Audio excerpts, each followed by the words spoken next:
حضرت عبداللہ بن مبارک رحمتہ تعالیٰ علیہ فرماتے ہیں لالچ کے رشتے ہیں دنیا کے، لالچ کے۔ آپ کے انتقال کا وقت آیا تو اماں بڑا رو رہی تھی۔ عبداللہ بن مبارک رحمتہ اللہ علیہ اپنی اماں سے کہنے لگے، اماں تو کیوں روتی ہے، تیرے تو اور بھی بیٹے ہیں، تو کو میرے بعد لوارث تو نہیں ہو جائے گی، آخری وقت ہے، نزع کا عالم، اماں تو کیوں روتی ہے، اور بھی بیٹے ہیں؟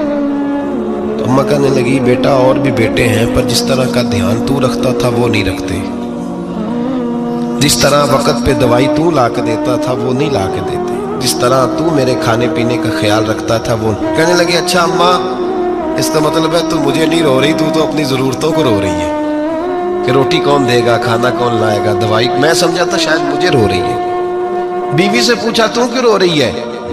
تو کہنے لگی، تیری وجہ سے میری بادشاہی تھی، تو موجود ہے تو خاندان میں، معاشرے میں میرا ایک وقار ہے، تیرے بعد تو بیوہ کی زندگی ہوگی۔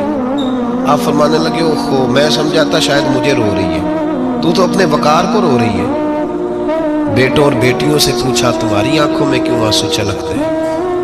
کہنے لگے، ابا، جس پیار سے باپ شادی کرتا ہے دوسرا کوئی نہیں کر سکتا، اور جس محبت سے باپ لا کے کما کے دیتا ہے دوسرا کوئی نہیں دے سکتا۔ فرمانے لگے، اوہو، میں سمجھا تھا مجھے رو رہے ہو، تم تو شادیوں کو رو رہے ہو، میرے ساتھ تو تعلق ہی نہیں۔ پھر عبداللہ بن مبارک رونے لگے، اب پھوٹ کے روئے۔ کسی نے کہا، آپ کیوں روتے ہیں؟ فرمایا، آج سمجھ آئی ہے، میرے ساتھ اگر بے لوث رشتہ ہے تو یا خدا کا ہے یا محمد مصطفیٰ کا ہے صلی اللہ علیہ وسلم۔ آج سمجھ آئی ہے، وہ میں نے جن کے ساتھ تعلق مضبوط کیا ہی نہیں، کبھی فجر چھوڑی، کبھی زور چھوڑی، کبھی ایک رہ گیا، کبھی وہ رہ گیا، کبھی داڑھی کا پروگرام بنا، کبھی رہ گیا۔ جن کے ساتھ میں کمزور تھا وہ میرے ساتھ مضبوط تھے، اور جن کے ساتھ میں مضبوط تھا ان کا میرے ساتھ کیا حال تھا۔ یہ کمزوری ہے رشتوں میں، وفا نہیں۔ ہمیں تو بھائی کام پیارا ہے، چم نہیں۔ بالکل، بچے شکایت کرتے ہیں، کہتے ہیں ابا کماؤ پتر سے پیار کرنے لگا ہے، بچے شکوا کرتے ہیں، کہتے ہیں جو آدمی جیب میں زیادہ پیسے ڈالتا ہے ابا جی کا پیارا ہے۔ باپ شکوا کرنے لگے ہیں، کہتے ہیں میں مالدار ہوتا تو میرے بچے بھی فرما بردار ہوتے۔ رشتوں کو روح کا رشتہ بنائیں، وفا کا رشتہ بنائیں، وفا کا۔